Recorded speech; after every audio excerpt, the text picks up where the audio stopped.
out there on Facebook land. If you're joining us on Facebook, hi. I'm not necessarily going to be able to pay as much attention to any comments or questions out there. So if you want to join us, you can go to farmvirtualconnections.org and sign up, and we'll let you in the Zoom room. We've still got some space. So now, without further ado, our presenter today is somebody who I have seen on a ginormous stage, just completely, you could have thought there was 10 people up there. He just completely captivated the audience. I don't know anybody who can command a huge festival stage the way this one person can. He really needs no introduction to this community. Very few solo artists have, as I said, commanded a stage in this way. He plays just about every instrument known to man. His folk radio chart-topping new album that we were just listening to clips of, called Cabin Fever. I think, John, you wrote every song in lockdown and recorded it, and it's just beautiful. You can visit folkmusic.com. Yes, folkmusic.com, like that doesn't show brilliance. To find out all about John, and we are also super excited that he was willing to be our keynote speaker for the conference this year. And since we're not having a conference, we're going to do a virtual keynote.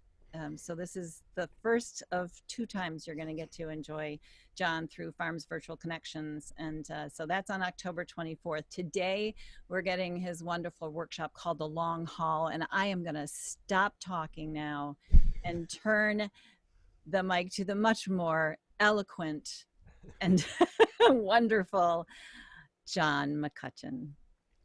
Hi, John. Hey. Well, we'll see in 45 minutes to an hour's time if everyone agrees with that assessment. Hi, everybody. Thanks for taking the time. I hope the weather is as beautiful where you are as it is here in Smoke Rise, Georgia, which is a long way from the Midwest, but it is where I started, even though I'm, my work and it tends to be connected intimately to the South. I am a product of the Midwest. I was born in northern Wisconsin, and that's where I want to start this workshop by making a nod to the irony of the time that we're talking about, helping y'all talk about having a long career in folk music when none of us even know when the next live gig is going to be. So with a nod to that absurdity, I was born in and around Wausau, Wisconsin. I was born in Wausau, in the hospital in Wausau, and lived in town and around town for the next 18 years, after which time I left. But it was in those first 18 years that a couple of really critical things happened. The first was on August 28th, 1963, when my mother sat down the eldest of her 9 children and forced him to watch the very first thing that was ever broadcast live on all 3 channels. And those of you who are younger, yes, you heard me correctly, all 3 channels. It was the March on Washington, the I Have a Dream speech, March on Washington. And it was a seminal moment for this 11-year-old kid because, well, first of all, I knew about the civil rights movement. My mother was a retired social worker who never really left the heart of that work behind, even though she raised her entire society of her own, an entire baseball team worth of kids. But it had been on the news most nights, and my mother was one of those people who answered questions that her nagging 11-year-old son would ask. I grew up in a very religious family, so the civil rights movement was an absolutely righteous movement in my time. It ticked all the boxes of my religious upbringing. Plus, it was led by clergy, and it used biblical language. Let my people go. I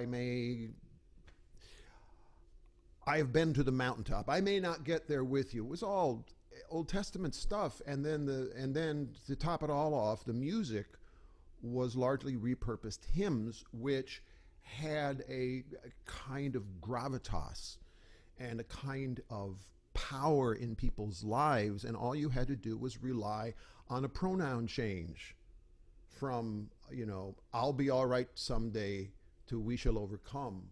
I will not be moved to we shall not be moved. And suddenly you had music that was fueling a movement. So I was aware of this movement that was accompanied by music, and this was unusual and interesting to me. And then at the March on Washington, after hearing Marian Anderson sing the national anthem and Mahalia Jackson came out with a little kid from northern Wisconsin hearing Mahalia Jackson for the first time, let me tell you, that was a religious experience. And then out came the folk singers. And I didn't know what a folk singer was. My mom said, "Oh, they're folk singers." I didn't know what folk music was, but here was Odetta and Joan Baez and Bob Dylan and Peter, Paul, and Mary singing this music that I could tell was at once ancient and urgent and connected to this movement that was at the center of American life in 1963. That was my introduction to folk music. My best friend from across town was watching the same thing, and we started talking about it and thinking about it and looking it up. And eventually we got guitars. And then I got my first gig. And because this is how to have a long career in folk music, I want to tell you about my very first gig. I had been playing a grand total of about 2.5 or 3 weeks. And it was the beginning of September, and there was a knock on the door, and my sister came up and said, "Jerry from down the street wants to talk to you." And he was an adult, and an adult did not come and talk to a kid unless they were in trouble somehow. And I went down, and lo and behold, he wanted to hire me. He was in charge of providing the entertainment for the local paper mill workers union's Labor Day picnic, which was coming up the following weekend. And he had forgotten to do it. And he had heard my really over-enthusiastic singing coming from the windows of our house because, of course, in 1966, nobody in Wisconsin had air conditioning. We had windows. And he wanted to hire me. I remember thinking, wow, I've been playing for 2.5 weeks and I got my first gig. This music business is easy. And I tried to beg off. I said, golly, excuse me, I actually only know 3 songs. And he said, that's fine. Just sing them over and over again because nobody's going to be listening to you anyway. And that was my second lesson about the music business. He said, but there is this one song you have to sing. It's to the tune of the Battle Hymn of the Republic. You know that song? And I said, oh, I know the song. I didn't know how to play it. He said, and here are the words. And just learn this one. And when I give you the sign, you sing that song. So I went down to the library, which was the font of all knowledge, and looked up this song and found chords to it. And I thought, oh, crap, it's got a B7 chord in it. And I was still struggling with the F chord. Well, the day finally came. And in my little white shirt, white polyester short sleeve shirt that my mother had ironed, and my little clip-on tie, I'm sitting there on the edge of the action by a picnic table singing my 3 little songs over and over and over again. And sure enough, nobody was listening to me. And everybody was just sitting around talking about the Packers and drinking beer. And then Jerry gave me the high sign. And I took out my little folded up piece of paper and I put it under a Coke can to keep it from blowing away. And I started timidly singing, when the union's inspiration through the workers' blood shall run. Not anywhere near as good as that. And something really amazing happened.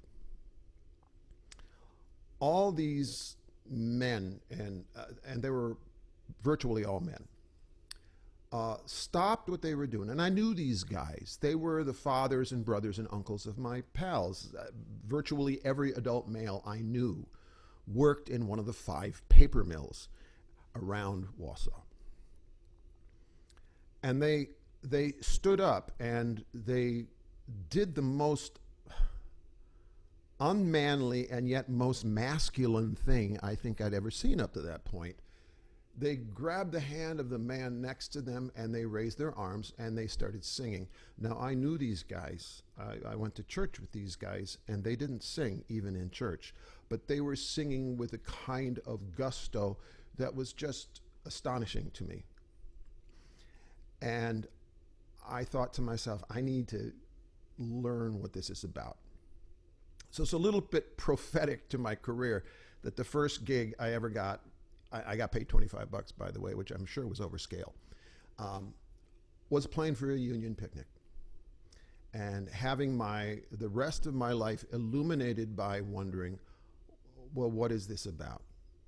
The same thing I had felt 3 summers earlier, sitting on that tired little couch next to my mother, looking at this wide world explode in a song and wonder, well, what is this all about? I started my professional career in 1972, and I actually dug up my very first promo photo. Here you go. There I am, the young John McCutcheon. Look at that hair, had I only known. And it was a very interesting time to start. It was in the backwater of the folk music revival. There were no acts were getting major label contracts. Nobody was playing Royal Albert Hall. We were barely on the radio anymore, and we certainly weren't on television. There was no gold ring. And I didn't expect one. All I knew is that I was getting to play music I really loved for people who would sit and listen. And I didn't know how rare that was. But it is the condition of our community. If we were rock and roll or country or blues or jazz players, we would be fighting smoke and jukeboxes and pool tables and people talking. We would be, glorified background music. We are blessed in this community that we have largely established listening rooms where people, even in their nascent careers, can be heard. So I want to talk about a bunch of stuff, and I've kind of divided this all up into homework and road work. So I want to start off with homework. So if you are starting out, and I realize that there are some of you who are not starting out. I recognize some fellow comrades here, and I'm honored that y'all are here, who have been doing this for a long time. But whether you're starting off now in, as a second career after you've retired, or you've just decided to take the great leap, or whether you are, as I was in the picture you just saw, a 19 or 20-year-old kid who said, this is the time in my life to fall on my ass. If I fail right now, at least I won't have to explain to my kids when they're 15 or 16, yeah, I thought about doing going on the road as a singer-songwriter, but I stuck with the 9 to 5 instead. Whether you start off early or late, I would encourage you to start off modestly. If you have a job and you don't hate your job, don't quit that job. Have music be a source of joy rather than a source of your livelihood, because it's difficult when you just start off. And start off local and maintain that, because it's not only where you're going to start, local is where you're going to end up too. After you're too creaky or tired or fed up and you don't want to have to get on an airplane or take a 5-hour drive anymore, you can still be useful in your own community. So take it seriously. There are plenty of people, and you know them, who look at our folk music community as a stepping stone to pop stardom. My advice to them is say, get comfortable because we'll see you on the way down. In your local community, you have an important responsibility. I grew up with the weird notion that in this culture where the artist is either the elite or the insignificant, that we were somehow essential, that we were no more or less important than teachers and farmers and people who deliver the mail and pick up the garbage and open the shops and enter the data. Our communities need us. And without our realizing that, committing to that, and being generous about it throughout our careers, our communities are going to be the poorer for it. So start off local because you're going to end up local. The important thing to understand, and I'm looking back on a nearly 50-year career, and luckily I learned this early, is that this is all about relationships. Yeah, I'm a union guy, and I grew up hearing all the, the paradigms of labor versus management, but you know as well as I that that doesn't always wash in our community. Sometimes it does, but the people who present our work often become our friends, sometimes very close friends. So we have a relationship with presenters, but we also have a relationship with our audience. And it's important to maintain that, whether you do that by social media. I still have a mailing list. I don't do a print mailing list anymore, but at one time I had a print mailing list of 30,000 people, which was financially backbreaking, but it was a way to stay connected. Today, it's a lot easier and cheaper to do that via email. You also have a relationship with your fellow performers. My experience living, for instance, I just live east of Atlanta, and I'm involved in the Atlanta community. I serve on the board of the Atlanta AFM local, where I have gotten to know members of the Atlanta Symphony and members of the hip hop community and the large and robust gospel community and the great country community that are here. Atlanta is not such a great folk music community. But what I found is the cross-genre interest is really rich. And so this notion that musicians are in competition with one another as though we are East Coast and West Coast rappers having a gunfight, I don't see that very often. In fact, we tend to be a very fraternal body of folks. And number one, we're the only people in the world, our fellow musicians are the only people in the world who know what our work life is like. Nobody else knows that. When we gather at a place like Folk Alliance, one of the things musicians I think appreciate is they get to remind themselves that they're not crazy, because it is an unlikely life. We are everyone else's free time. We are everyone else's expendable income. We are working when everyone else is off. We are gone on the weekends when our kids are home. So it's not a life for the feeble, and it takes a lot of creativity.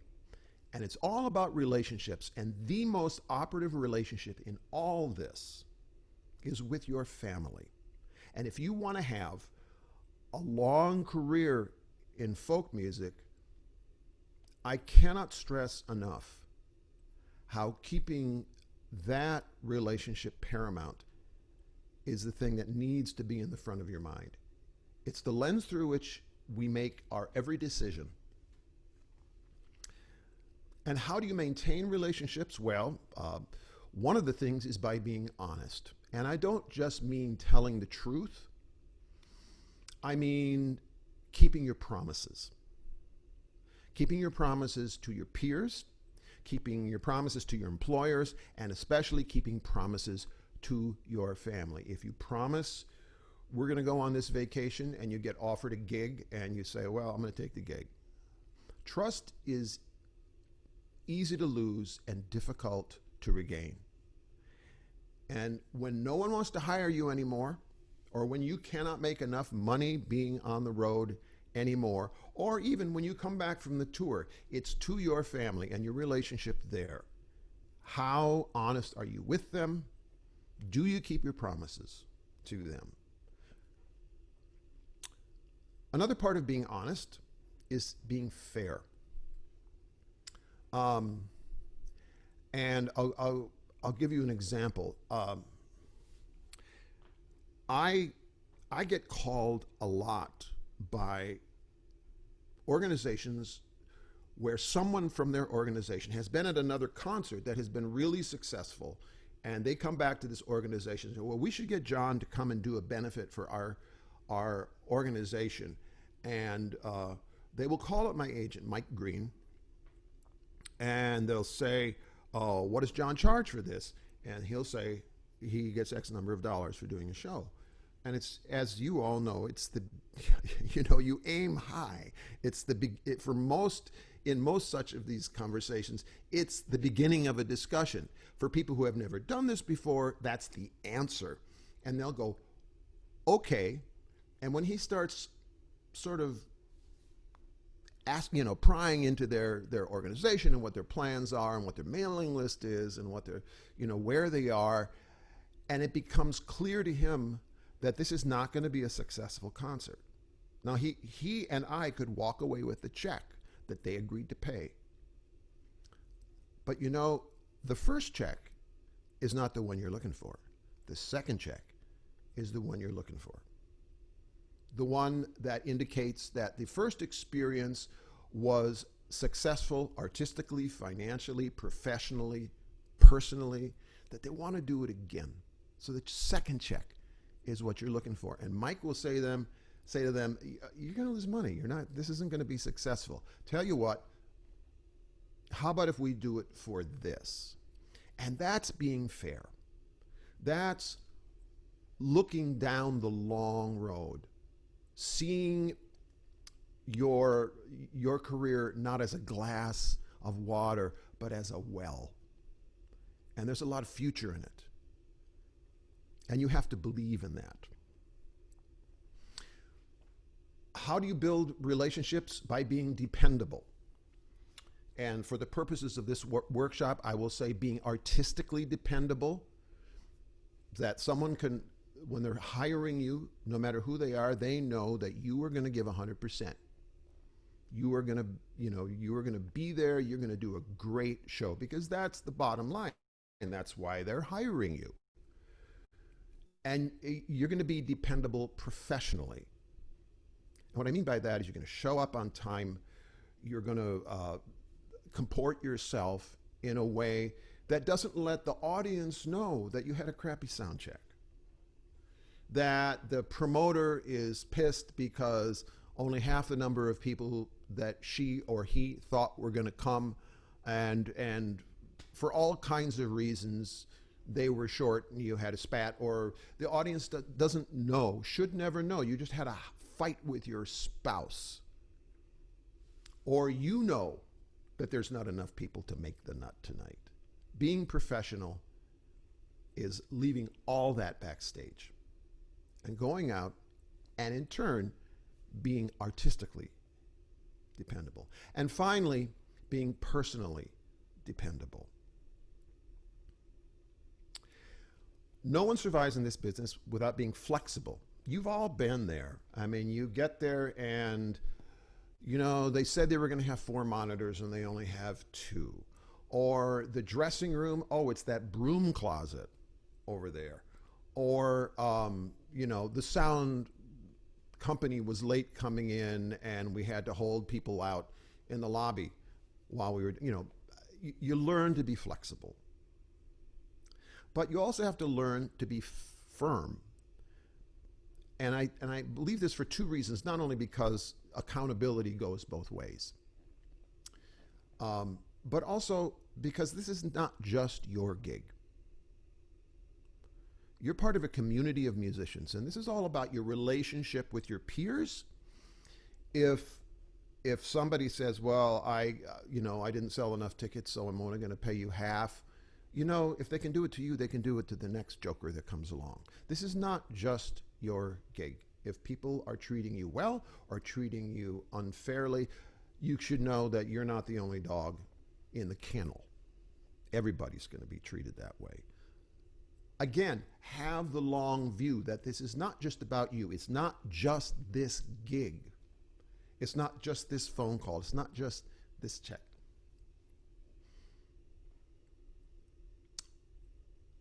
I would encourage you to be curious. Some of us are curious by nature. I'm cursed with that habit. What is this? Could I play this instrument? What's behind that door? But just being willing to constantly learn things, because a long career is about sustaining your creative momentum through your entire career. So, learning new stuff all the time, being awestruck with discovery, finding wonder around every corner, asking questions and questioning, keeping yourself curious, and also being courageous. Sticking your neck out, being someone who is willing to stand up when no one else will, to speak out when everyone else is silent. When you think about the people in our culture that we call heroes, it is not because of how much money they made, how many awards they got, what station in life they attained, how many Grammys they won. No, it's the people who were brave, who had guts. And call me, affected by my first exposure to the music. It has always seemed that the people who were willing to take the risks were the people that I wanted to be like. And finally, have fun. I mean, this is called playing music for a reason. You got to have that sense that even if I didn't have a gig this weekend, I'd probably take the banjo out. Or I might just go down to the Hardware in Floyd, Virginia, and join in on a fiddle tune jam, because it's what I love to do. It's what I have to do.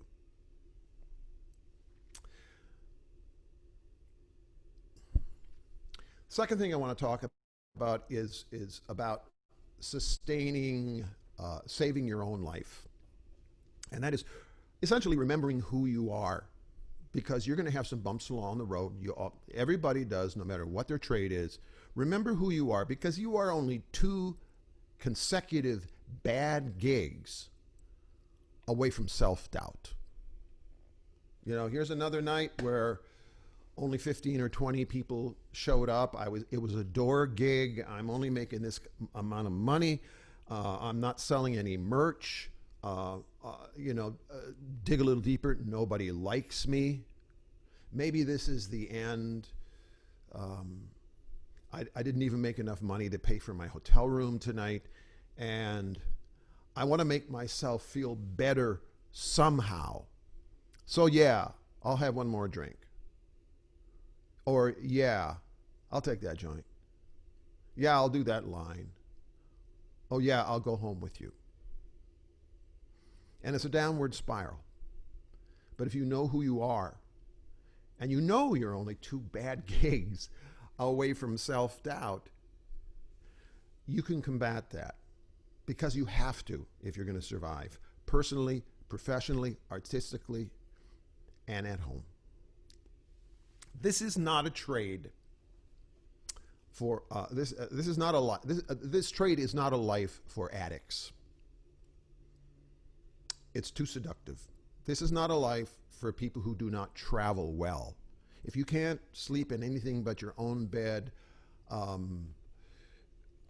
if your health is fragile, this is not a life for you. If your relationship is fragile, this is definitely not a life for you.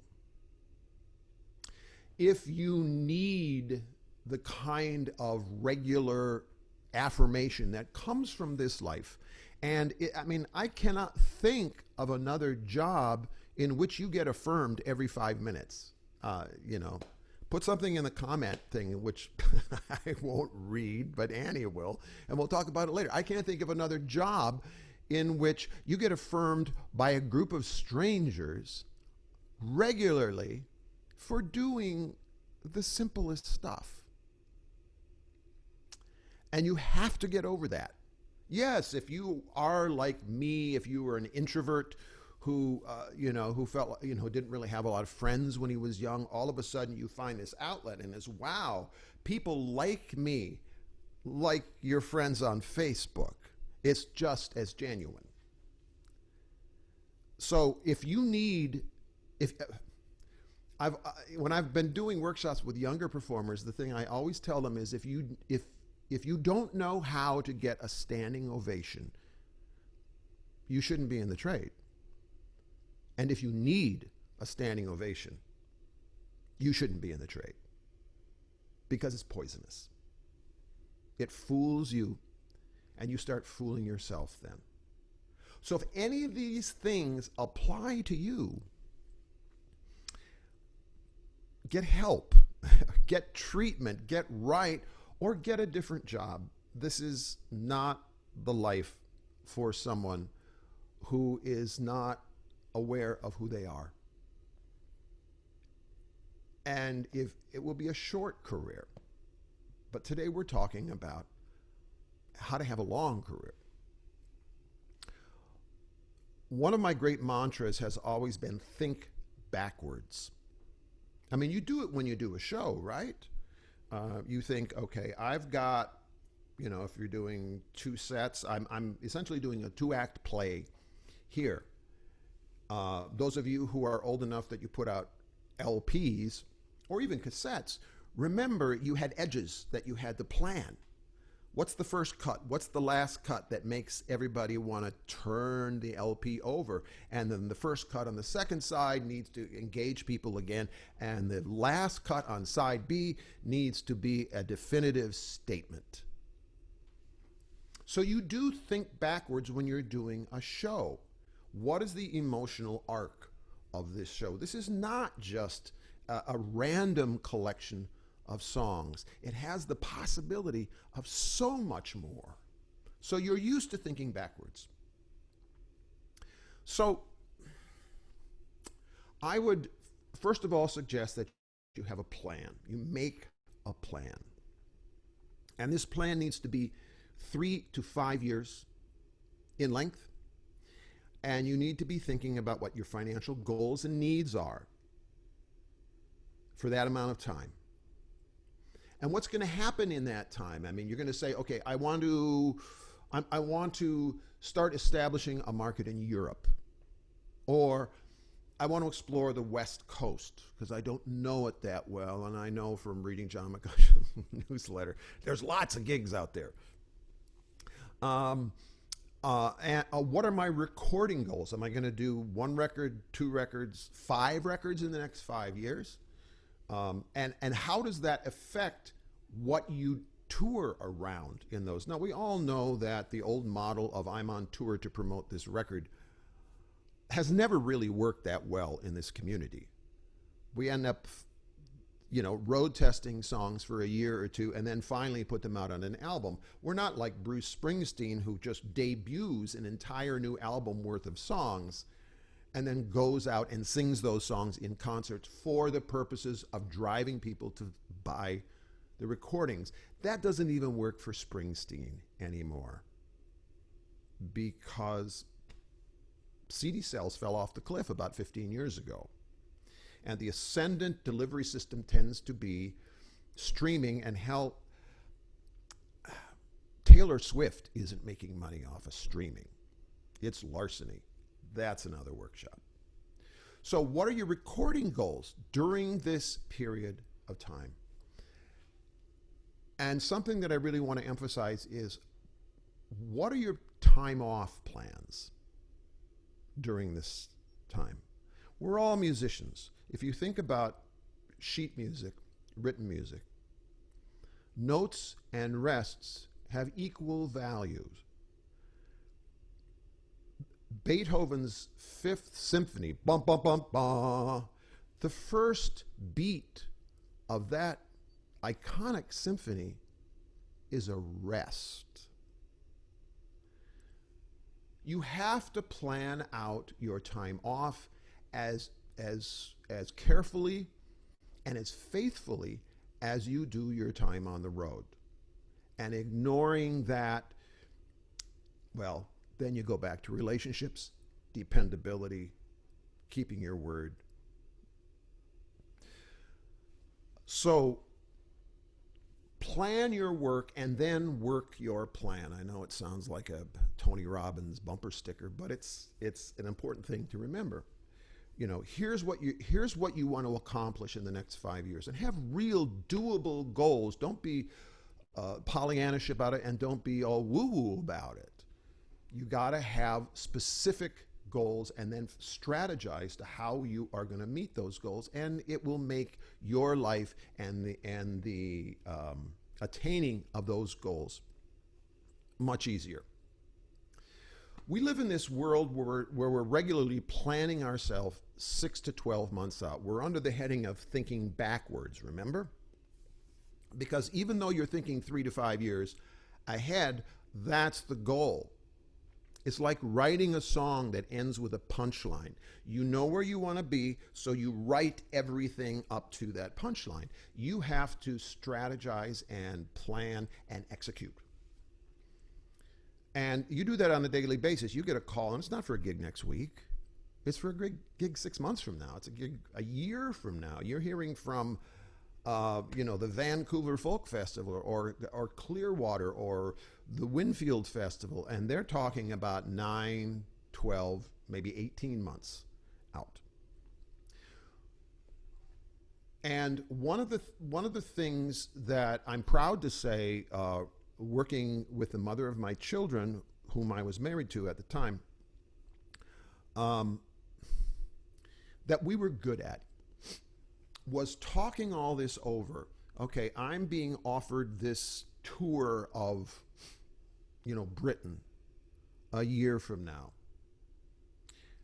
If I accept this, we have to, as a family, work together to get to that point, because we don't know you don't know really what your kid is going to be like in a year, but you can sort of guide the ship along the waters.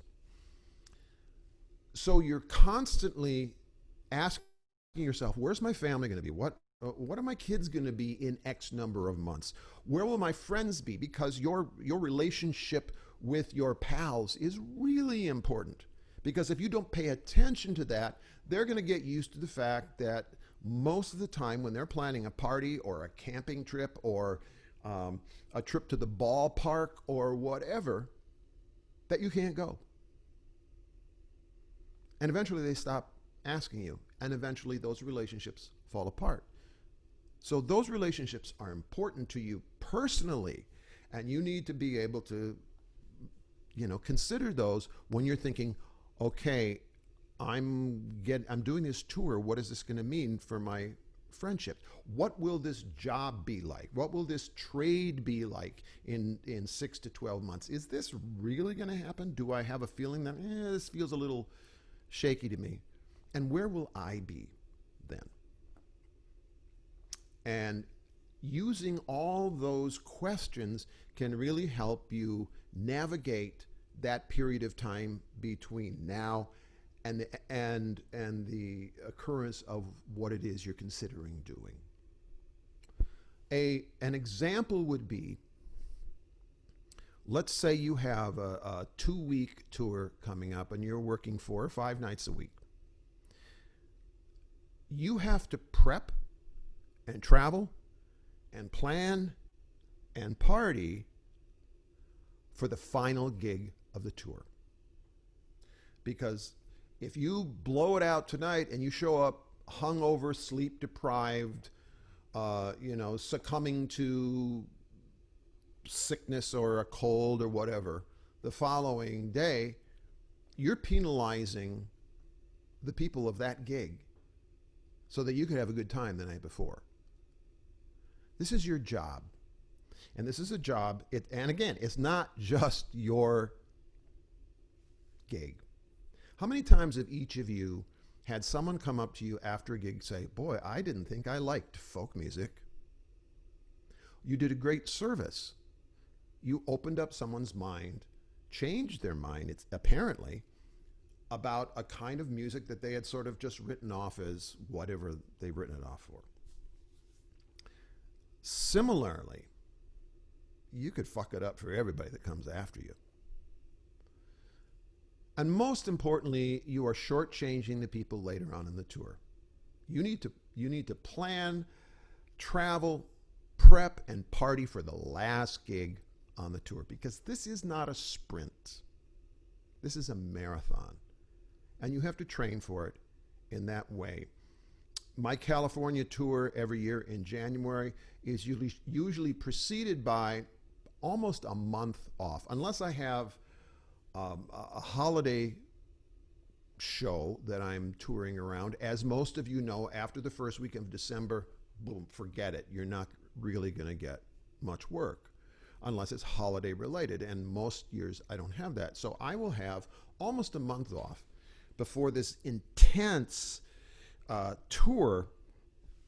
And it's, and I have to prep my voice. I know I'm going to be playing, 10 shows in 12 days and traveling across the country on each end. So I have to prepare, physically prepare for that tour. And you also have to prepare for re-entry after you come back. Some of you come home after a tour and your partner is understanding. They know you have been working hard. And others, it's like, I've had the kids, they've had the flu, the dog threw up on the carpet, the power was out, and the refrigerator died. Fix supper. And both of those happen, and they're real. So one of the things that I have done to sort of ease the reentry over the years is trying to maintain a real kind of normalcy on the road. The routine that I have at home, I transfer to the road. I get up in the morning and I read 2 or 3 newspapers. I have some readings that I do every morning, a practice. In non-COVID times, I go to the gym. I have some writing time every day. I have some spiritual time. I have some social time. And I have some family time. And when the kids were little or when the grandkids are around, I'm tucking them in, I'm reading them at bedtime, and that doesn't change when I'm on the road. I try to approximate my life at home on the road as much as I can, so it doesn't feel like there's this alternate reality that I go into. Because friends, being on the road is actually really simple. It's not always easy, but it is simple. Your only job is to get to the gig. That's it. You don't have to make supper that night. You don't have to do the laundry. You don't have to mow the lawn. You don't have to go off to a doctor's appointment or watch your mother-in-law while your spouse goes off to a doctor's appointment. You don't have any of that. So trying to maintain an equilibrium there where being on the road is not radically different from being at home is something that's really sustained me over the years.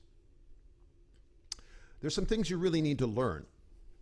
The first and most important thing you need to learn is that being a good musician doesn't mean that you're going to survive in a business world. Most of us begin doing our own booking.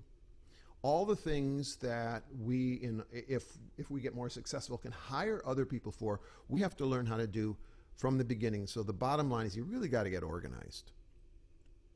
And that's an easy epithet to throw out there to y'all, but it's really, really important that you organize your life in a way to reduce surprises and stress, and so that you can get things done quickly, completely, and professionally.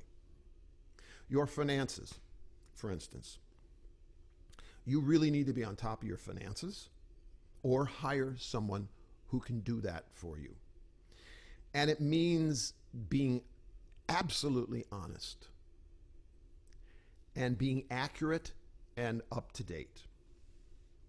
Let me give you a horror story as an example. A dear friend of mine, a product of the Midwest, a number of years back was audited by the IRS. She had largely operated, as it is easy to do in this world, as a cash business. And for whatever reason, the IRS decided to audit her. Now, you let your mind run wild, but it could have been for any number of reasons. They saw that here is, I'm a big fan of so-and-so, and oh gosh, they're playing in O'Shaughnessy Auditorium in St. Paul. I wonder what their tax return says. This doesn't sound like the tax return of somebody who plays in O'Shaughnessy or the Guthrie Theater or, wherever. For whatever reason, she was audited. And clowns like us are, they love to audit people like us. And they went so far as to subpoena manufacturing records from her record company and try to square them with what she reported in sales. And she was paying off the taxes and fines and penalties for years. And that could have all been avoided by keeping accurate and honest and up-to-date records from day one. I can't encourage you enough to clean that part of your operation up. You also need to know the economics of the trade. I remember a number of years ago, an older agent of mine and I sat down and we were trying to figure out how to weed through. He was saying, I don't want to have to spend all the time responding to and having long conversations with every single person who calls to hire you. And some people could have a nickel and some people could have thousands of dollars to hire you. How do we figure that out? And so what we did is from his spreadsheet, I said, let's sort this according to how much we made at the gig. And let's say our dream minimum is this amount. And when we looked at all the gigs that were below that amount, they were the gigs that took the most time, were the most trouble. And I was able to go through and say, I like this organization or I like this promoter. We'll keep working with them, but all these others, okay, if this works for you, let's say this is our minimum, and that will eliminate having to do these gigs that were by and large the most difficult gigs of our year. So know the economics of the trade. Know what consists. We have no idea what it's going to be like for the next year. But we have to have some idea. It's in your interest. It's in your community's interest. You have to know about promotion or hire someone to do that. This is a great example of thinking backwards. Years ago, I used to be hired by the University of Alabama at Huntsville. And I was hired for like 5 or 10 years in a row. And I got to know the guy who was the director of student activities, and he hired almost exclusively from a college coffee house circuit, which has almost no overlap with our community. But somehow I got in the mix, and I was at the point where I really felt like I needed to redo my press kit. And so we went out for a drink after the gig one night, and I said, okay, you must get a dozen things a day that come across your desk, people wanting to hire. He says, yep, at least a dozen. I said, what catches your eye? What is it that makes you decide, oh, this person looks and sounds interesting? I will actually listen to their CD, MP3, whatever it is. What is it that makes you hire this person? We were thinking backwards. Who is the final recipient of this? Who's the person that's going to make the determination? Is it that you have a vertical and a horizontal photo? So when this finding gets to the poor schmuck who has to lay out the arts edition of the local paper, they can say, oh, I can't use this vertical, but oh, look, I've got a horizontal. Or, hey, here are fill in the blank press releases. So I don't have to write up a bio of someone. I'm gonna run this. I'm gonna run this because it's easy. And it made a huge difference at that point in my career. People would tell me, we had a choice of 2 or 3 people to hire tonight, and we decided to do you because your promotional materials made it easy for us to sell this show. So learn how to do promotion or hire someone to do it. And you have to learn how to do all these things because your business part of all this can really eat you up. I did my own booking, and I thought having that relationship, having those conversations with the promoters was essential to making my life work. And when I got my first agent, it was like I never looked back. All of a sudden, I could write more. All of a sudden, I was relieved of an awful lot of stuff. I've been talking for the better part of an hour, and I'm just at the end of this period of time. And I am not sure if you want to take a breather. I haven't talked at all about road work. And why don't I take some questions? Yeah, I was just gonna just interject. I think all of us would probably attest to not going anywhere if you talked for another hour. Really. Then you don't have a bladder like mine. There's that. Well, we'll pause. No, there are a couple of questions if you want, interject here. And I just want to remind folks, if they want to ask the questions themselves, they can use the little blue hand in the participant window. But we had a question from a fella named Mike. He says, your career is unique in many ways, and it's difficult to learn much from an anomaly. He's calling you an anomaly. I think that's a good thing, John. What are some of the things that you can point to in both your career and other artist careers that have led to their longevity that you haven't already? Well, a lot of it, just assuming that the stuff that I've talked about so far, which is foundational, really, is helpful. I think the stuff that I see and hear, because people talk, promoters talk, promoters talk about other artists, and artists talk about promoters. One thing I've heard repeatedly, and we're all the time learning how to do this. I'm no expert. I mean, the only reason that I've lasted this long is I've made every mistake there is at least twice. But you take notes and you try to get better. The stuff I was just about to launch into is maybe the most immediate stuff, and it's stuff that a lot of you all, I'm sure, are already doing.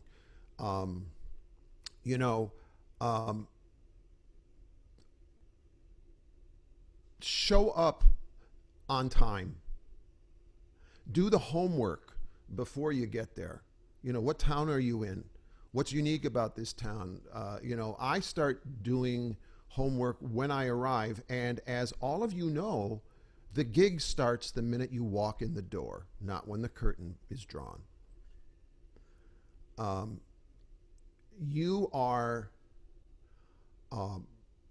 You're working the gig, and you're working these relationships, and I don't mean that working like you're doing something sly, but you're at work.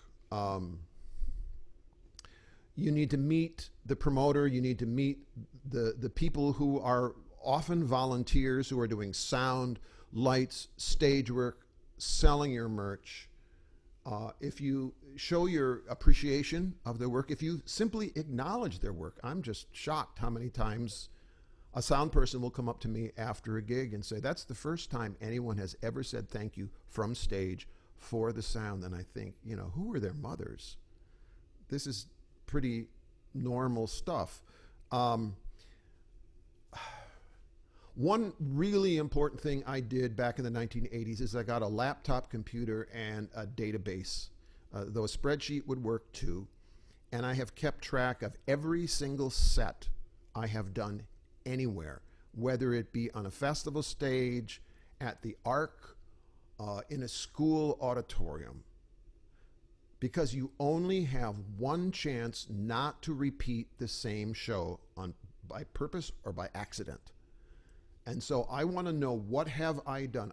I can tell you every set I've done in the last 35 years, because it's important to me that I stay fresh and that I know what the people are coming in for, because maybe they're only seeing you once a year, once every 5 years. You owe it to them to let them know you are there that night. I don't think that's an anomaly. I think that's the way you treat work that you feel is important, and you're honoring the work of all the people who did their part in setting up this event for you, and you're honoring the audience that came. One final thing about that: you'll have those gigs when there's 10 or 15 people. I do.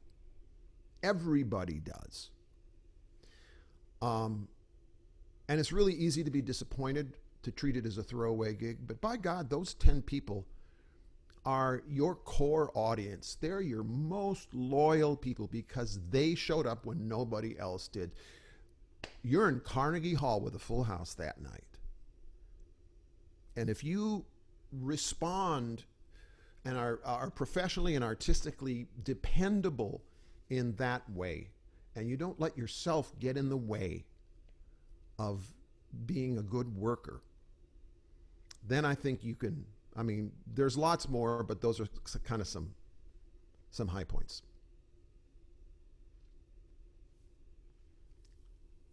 Doggone it, forgot to unmute myself. Well, the questions are flooding in, so let's see if we can get. Do you want to take a 2-minute break, and we'll come back to the questions? We don't need to. We can just.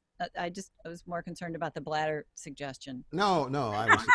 You're being funny. I was thinking of y'all. Yeah, we're fine. We can mute and walk away. You're the one that has the spotlight. That's true. There's a Coke bottle around here someplace. Good. So there's some really interesting questions, and I'm trying to pick the right order here. But so Linda McRae's asked a couple of questions, and so 2 parts. What is the longest length of time per tour you book? And she's asking if you have special things you take on the road that make your surroundings feel like home. That has changed over the years, and when I first started just going out for more than a handful of dates, Charlie King and I were talking about this recently, because we both did it. It was back, when was it? It would have been the late 70s, early 80s. Eastern Airlines, remember Eastern Airlines? And Piedmont Airlines and Delta Airlines, the only surviving airline there, all had this thing that Charlie and I dubbed "Fly Till You Die." You would pay a flat fee, and you could go anywhere they flew, but only on their airline. And you could only go to each place once. They were trying to discourage commuters.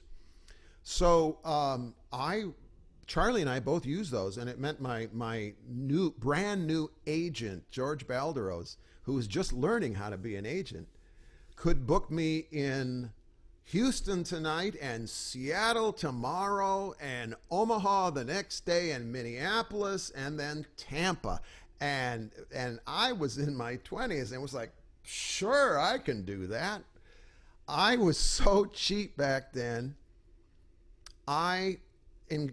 In order to stay on Delta Airlines, I went from San Francisco to Los Angeles via Atlanta, from one day to the next. That's how stupid I was and how young I was. So that kind of framed out, and it was a 3-week thing. So my original tours were 3 weeks, and then I had kids. And I chopped it down to 2. In talking with their mother, we decided that the kids eventually needed me home for bigger chunks of time than going for 3 weeks or 2 weeks and coming home. This is I'm giving you the evolution of this thinking and what factored in.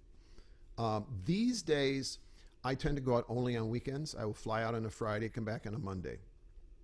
I've got grandkids now, and so they're taking the place of that pull. When I go out to California, I cram in a lot of work and I'm gone for about 2 weeks. I was coming back from Australia when this pandemic hit, and I was there for 3 weeks, and that's the longest. I'm old and cranky now, and I don't like being. I actually have discovered over the last 6 months I really like being at home. So, to answer your question a lot more concisely, 2 weeks is generally what I look at, and so I have never been a tourist for lots of different reasons. I mean, I think if you play folk music, you're not a tourist anywhere because folk music is everywhere. And I get introduced in other countries and other cultures to things that a tourist wouldn't. So when I go overseas, for instance, I don't say I'm going to take 3 or 4 days off and go see the Great Barrier Reef. Don't do it.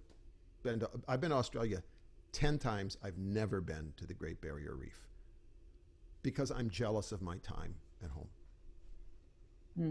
That's interesting. Yeah. So this is a fun one. What do you consider to be a difficult gig? We don't have that. I just did it. I just did a difficult gig, and I'll bet that a lot of you are going to do a difficult gig like this pretty soon. There was a college in North Carolina that wanted me to do a Labor Day show just, a month ago. And they were just determined it was going to be live. Determined it was going to be live. So they had everybody tested. They had a 500-seat auditorium. I played in that auditorium many, many times, and they allowed 35 people in there. They were all individually socially distanced. If you were in there with your wife, you were 4 seats away. Wow.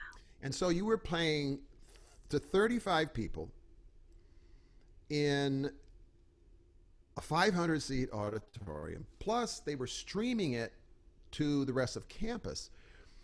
So, I mean, you know what it's like when there's not a very big crowd. The energy is really difficult. But I was acting like it was 500 people there because you have to.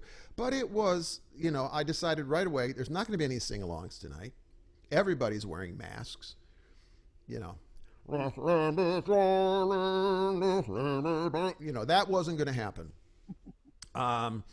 And humor, I wasn't going to rely on humor as much as I normally do. Yeah. Because, humor doesn't translate to a sparse group of people. So that was weird. And I'll bet the first few gigs that each of you get live are going to be with restricted audience numbers, and it's not going to feel like, the 8th Step or the Arc or, the 10-pound fiddle, or the Old Town School of Folk Music, So, but generally when the energy is just really low for whatever reason.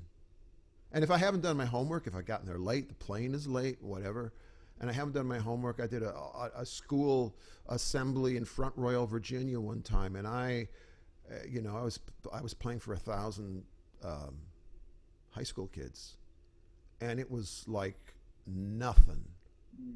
There was nothing. And afterwards, the principal came up and said, "Oh, I'm sorry about the kids. We had a very popular student commit suicide last night."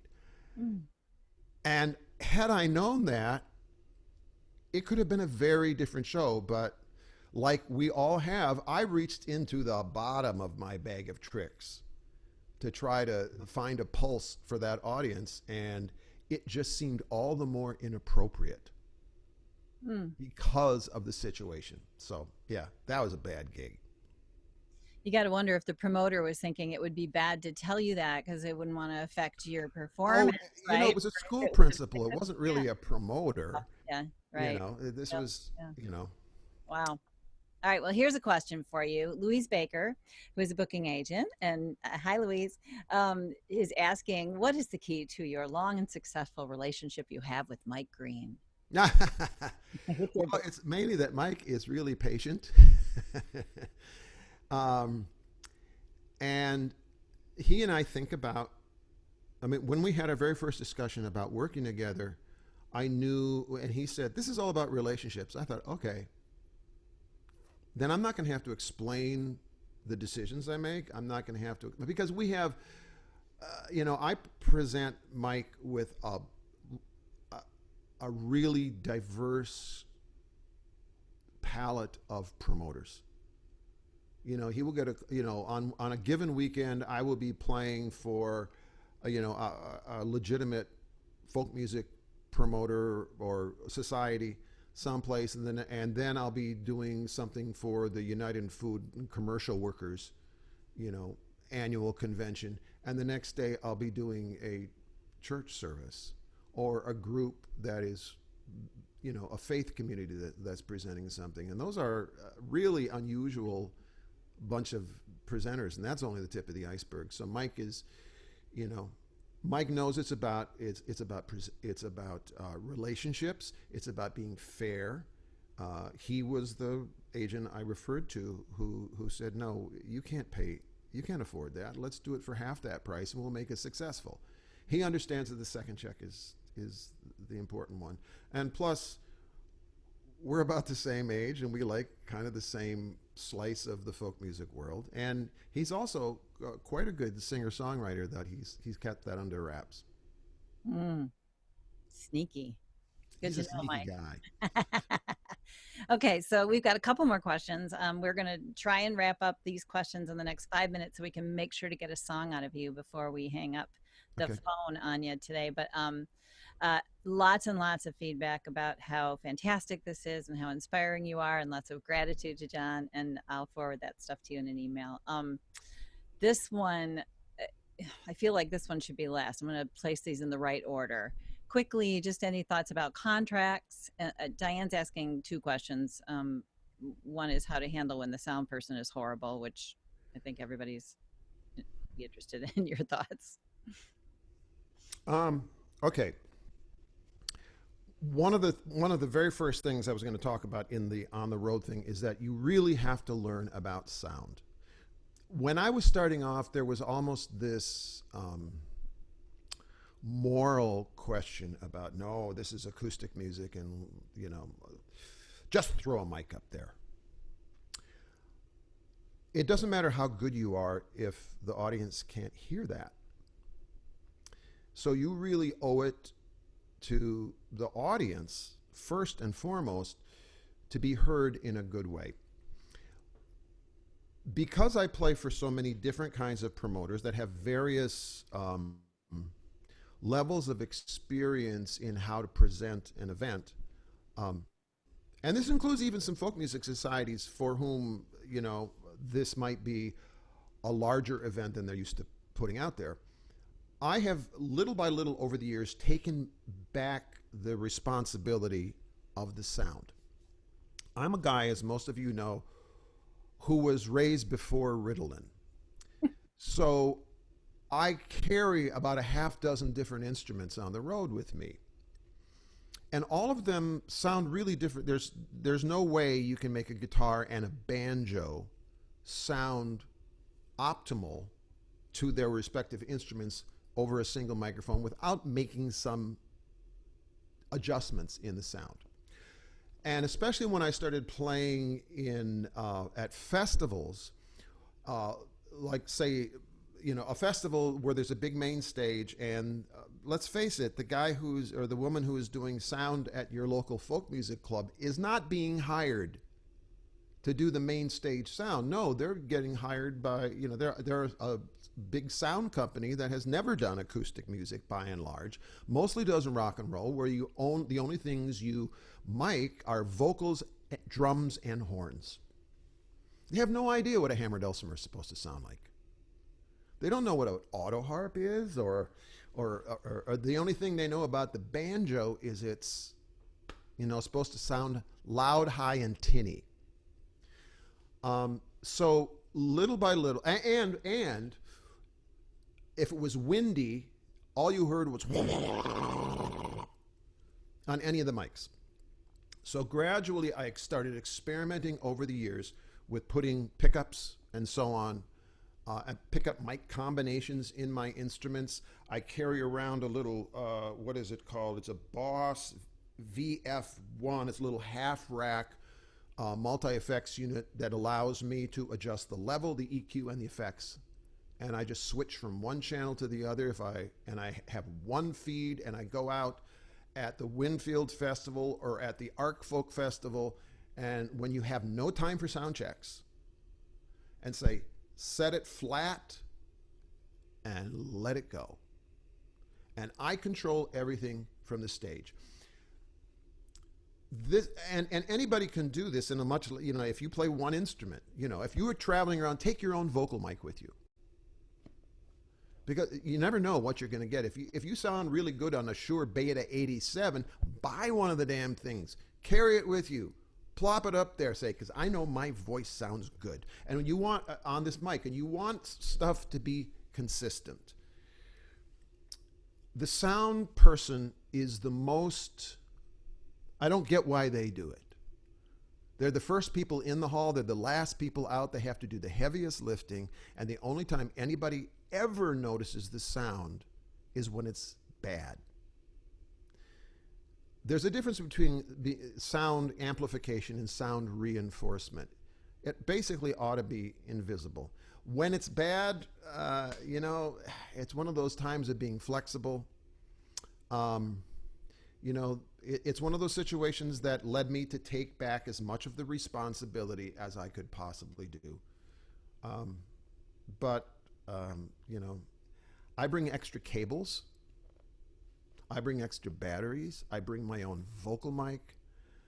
Just stuff that I maybe use once a year, but it's there for that time.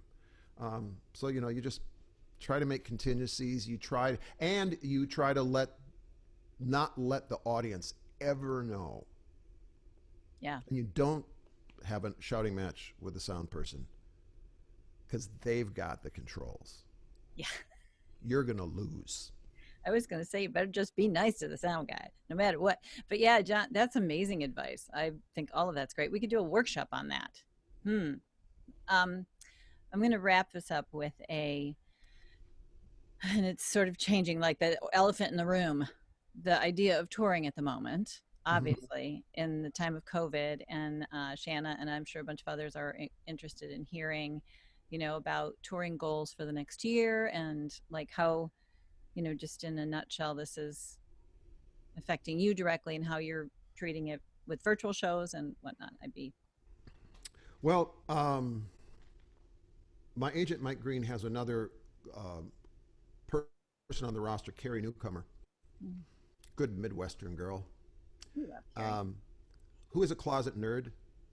And she and I will talk started talking almost weekly when we realized that we were going to have to get schooled in this new art form, really. How do you start doing these virtual concerts when there's no feedback? And how do you make them look good and sound good? Because this is what it's going to be till at least next spring. Who knows after that? I think the online concerts are something that are going to be another arrow in our quiver for the future. I mean, I have to admit, I love the idea of saying to my wife, "Oh, honey, I'm going to go play in Seattle now. I'll see you in 90 minutes." And I didn't have to get on an airplane, and I didn't have to spend a whole day flying and then recovering and all that kind of stuff. I think that this is part of being flexible, and this is part of being creative. How do we make these things? How do we create community in these times? I think I have done workshops in how to improve it. I mean, you can probably see I am not talking to you from my FaceTime camera, because if I were, let's see, it would look like that. I learned how to, get a camera that sounds better. I invested in a good microphone. I've got a little setup here. My gosh, my writing studio here. It looks like a film set because I got a camera over there on the hammered dulcimer, and then there's one here on the piano. So I think being aware that this is a different kind of touring. People can show up at every gig, you know, and therein the set lists come into play. You know, it doesn't matter if this is a show being sponsored by the Ark. I know there are people from Portland, Oregon, and Los Angeles and Vermont checking in, and they may be on the next show I do, so I can't do that same show. So I think doing themed shows, I've done a Labor Day show, I did a baseball show, I did a show where people who come to my songwriting camps debut some of their songs. I did an all Woody Guthrie show, I did an all Pete Seeger. I think being thematic and not oversaturating the market is part of what the new reality for touring is. My hope for the future is that it will go back to normal sometime, but we don't really have control of this. The reality is that we are going to be the very last people in the workforce going back to work. Yeah. And how am I doing? I'm lucky that I'm a lifelong union member. Our union, as you all know, is Local 1000. You all should check that out. There are many Local 1000 people on this call today. I'm collecting my union pension as a folk singer. And there are lots of other reasons, but that's a huge factor. That's, frankly, to quote my father, saving my ass. Nice. Oh my goodness. I think we could probably keep going for another half an hour. I was just looking up Local 1000. I thought this would be a good time to plug that. Local1000.org. Yeah. Yep. Beautiful. Yeah. So John we're going to get more of John. Lucky us. On all John McCutcheon 24th. All the time. John McCutcheon is a special feature of Farm this year. We were, we had excuse me, had asked him to come and be our keynote speaker, and it was so exciting that we could work it out. So we wish we were in person and we could hug you or at least shake your hand. But I think that this was one of another time soon. We'll do it again.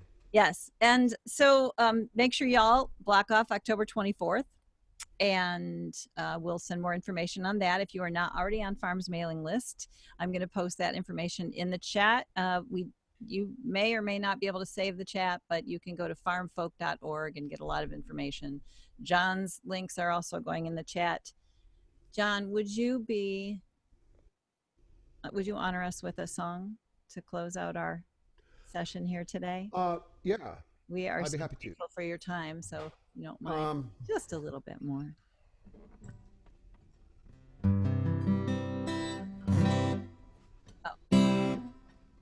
Can you hear that?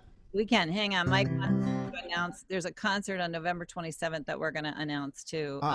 It's a collaboration with Farm and your alma mater, St. John's in what town is it in? Collegeville, Minnesota. Collegeville, Minnesota. Oh yeah, hey. It's right there where I was there when Garrison Keeler was our college DJ. I played on the second Prairie Home Companion ever as a college student to a robust crowd of 85 people. Nice. Nice. And you're going to be playing to a much bigger virtual crowd this time, I think. But yeah, we'll be sharing that information. I think all of us will be. Well, one of the things that Mike and I have been doing is getting together groups of promoters to sell tickets to their own people and try to support them. So this is an effort. St. John's wanted me as part of their performing arts series this year, and we thought, we use this as a fundraiser for Farm as well. So appreciate it a lot.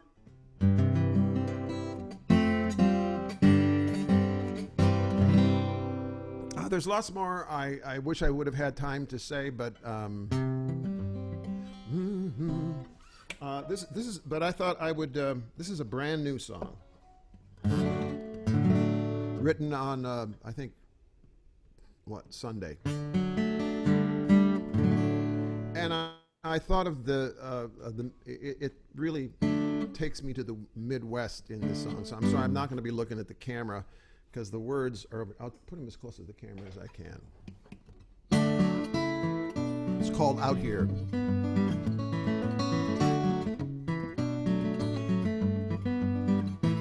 Out here, you can see things coming. Out here, the air is clear. Out here, you've got to know your neighbor, and you lend a hand, seems everybody can. Out here, out here, the sky seems endless. Out here, all the stars feel near. Out here, we know the pride of hard work, and a little dirt and sweat ain't killed nobody yet. Out here is where you fly over. Out here is where you just pass through. Stop for gas or for beer is the most that you might do. Out here.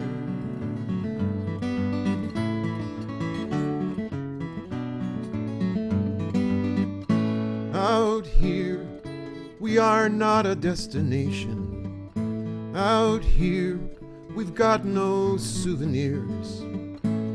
Out here, we are never breaking news, and we like it just that way, living day to day.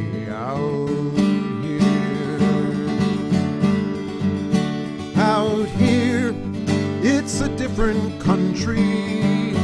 Out here, it's a different year. Still don't lock our doors, ain't got no need to fear. Out here, it ain't a place really. Out here, it's an atmosphere. Out here, it's that small town deep inside that you've wanted or have known, where you're welcomed home. Out here, it's that small town that you've known, where you feel welcomed home. Out here.